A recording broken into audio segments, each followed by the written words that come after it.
Most of the steam turbo alternator are bound for. देखिए turbo alternator जो होते हैं, जो सिंक्रोनस जनरेटर में क्या होता है, टर्बो अल्टरनेटर कैटेगरी होती है, उसका जो होता है आरपीएम वो 3000 आरपीएम होता है ना, 3000 आरपीएम पे चलते हैं।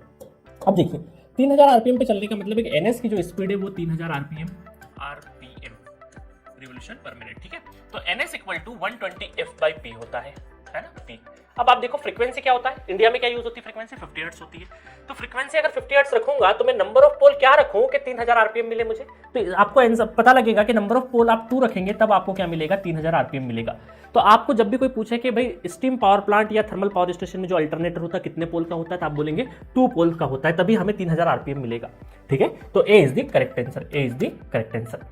नेक्स्ट क्वेश्चन है, the largest size of steam turbine installed in India is. Steam turbine का मतलब कितने प्रेशर का, मतलब ये देखिए जो वोल्टेज है मेगावाट किलोवाट, ये तो आपका इलेक्ट्रिकल यूनिट है ना, ये क्या है, इलेक्ट्रिकल यूनिट है। तो इलेक्ट्रिकल इक्विवेलेंट के तर्ज पे ही आपको कॉमन सेंस बेसिस पे देना है। देखिए आप जब प्लांट में जाएंगे कि भाई 250 मेगावाट का प्लांट है, 500 मेगावाट का प्लांट है ना, तो हाईएस्ट जो कैपेसिटी होती है किसी भी स्टीम टरबाइन की, इंस्टॉल्ड जो स्टीम टरबाइन है वो 500 मेगावाट है। सी इज द करेक्ट आंसर। अब आपका क्वेश्चन होगा सर हमने तो 2000 मेगावाट का भी पावर प्लांट देखा है।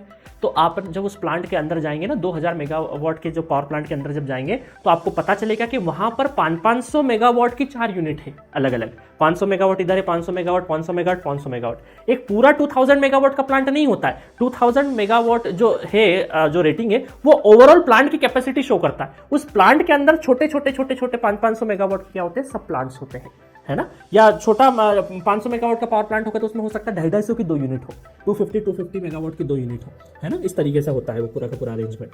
तो यहां पर हम हाईएस्ट क्या लगाएंगे, 500 मेगावाट लगाएंगे। थर्ड है, which of the following is considered to be superior quality of coal.